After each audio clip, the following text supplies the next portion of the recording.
world building a unique magic system. We've probably, all of us that are into world building, been tempted to do such a thing at one point or another and have probably tried to do so. But what makes a compelling and successful unique magic system?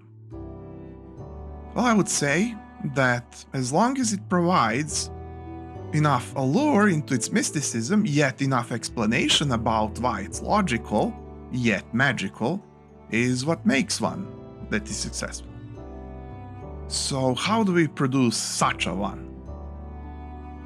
Well, it's similar to creating a resource in the world, because what is eventually magic in any world than a certain resource? It is like any other resource, like coal or electricity or oil. And it is extracted from the environment usually, but not necessarily. It could be from living creatures, something else.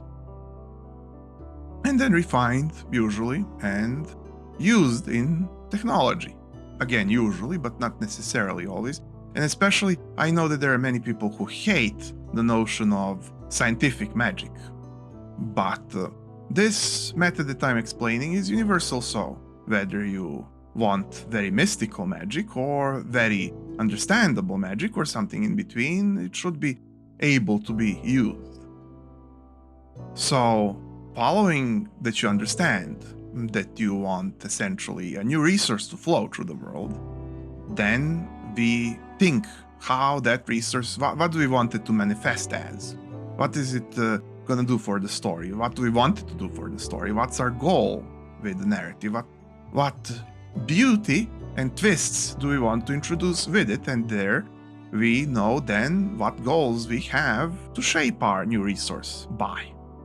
Therefore, we can think how the resource will look, what will it do, where will we extract it, how will it flow, where to convert it, how to convert it, what do we convert it into, and so on and so forth. Or alternatives to any of these points or all of these points, because we might want it to be much more ritualistic practice with leaning on otherworldly supernatural beings, depths of the soul and subconsciousness, melding of minds in a group, etc., etc. But we at least know that we want to introduce something that will need to do these things as a unifying system that comes from somewhere. It becomes available somehow to, well, humans usually, but depending on what creatures you have in your world, it may be some other creatures whatsoever. Anyways, at that point, you want to also see how did the resource become logically accessible to these creatures at every level.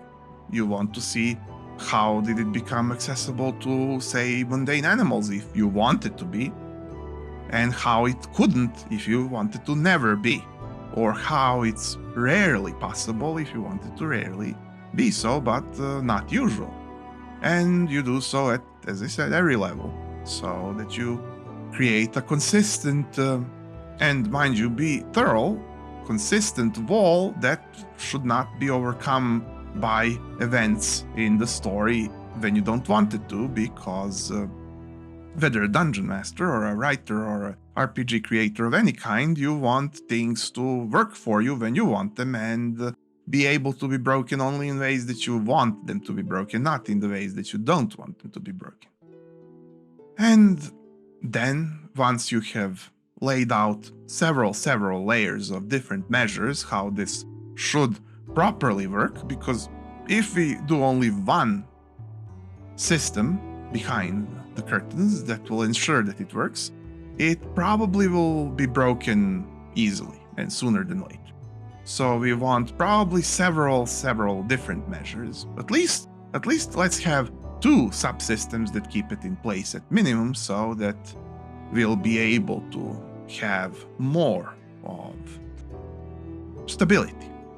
As many lines that provide its initial function in concert, the more we can count on it not being broken out of that purpose later by logic of your, readers, players, whoever. So more lines of logic for you means less freely available for completely nonsense later, therefore making you make less mistakes. But if you do too many, then you might have issues with keeping track of, so don't overdo it either for yourself. And once we have that, we then develop how does that concept influence the world. Kind of like an introduction of new technology. What does it all touch and what does it not? And how does it interact with everything? And how frequent interactions with it are? How many are capable and ready to step into contact with it, get it, invent it, use it? How often is it that somebody can do it on their own because it has to start somewhere? Whilst then how difficult it is to teach others, how much then organizations pop up, and so on and so forth. And once you comb through that several times, then we have our new magic system. You can also put all kinds of little twists to it that make it more fun and interesting for your story purposes, as long as you make sure that it follows all those initial lines of securing logic that I mentioned. And most important point, now you don't necessarily explain any of it, but let the story and information unfold in a natural way by observation of how the world functions by default. And that also makes it safer to not break whilst you have actually the whole plot in your mind behind, but others need to theory craft hard to get anywhere close to where you are with that, whilst it also provides them with logical, alluring system that they can delve into, which was our original goal for a very successful one. So, adventure, if you thought this was unique, maybe you can spare me a click and I could see you here next or even every week, because every week I have more such things for you. I make them myself.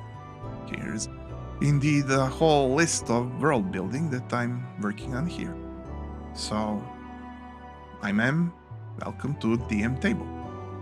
See you next time.